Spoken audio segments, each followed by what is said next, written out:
Drainage కాలువ నీళ్లు పోవటం లేదని ఆన్లైన్ గ్రీవెన్స్ కు కదిలిన R&B RA డ్రైన్ కు కాలువ నిర్మాణం. నెల్లూరు సైదాపురం మండలం కలిచేడు బస్టాండ్లో గల గత ప్రభుత్వంలో నిర్మాణం చేసిన సిమెంట్ రోడ్డుకు ఒకవైపు డ్రైన్ పనులు పూర్తి కాకపోవడంతో మధ్యలో కాలువ తీయకపోవడంతో వర్షం కురిసినప్పుడు ఇళ్లలోకి నీళ్లు వస్తున్నాయన్న ఆన్లైన్ గ్రీవెన్స్ అర్జీకి రవి అనే వ్యక్తి ఆన్లైన్ గ్రీవెన్స్ అర్జీ పెట్టారు. దీంతో R&B RISM ధనంజయ సోమవారం డ్రైన్ను పరిశీలించారు. ఈ మేరకు రోడ్డు పనులు చేశాక నిర్మాణం జరిగిన డ్రైనేజీని పూడ్చివేశారు. దీంతో డ్రైనేజీని పూడ్చేసి నీళ్లు పోకుండా చేస్తే కేసులు తప్పవని డ్రైనేజీ జోలికి వెళ్లేవారని హెచ్చరించారు.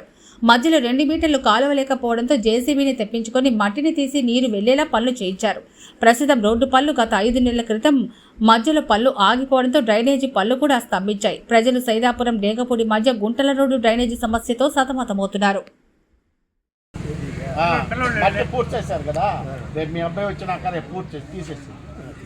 నేను మీరు తీస్తే నేను కూడా తీసేసుకుంటాను.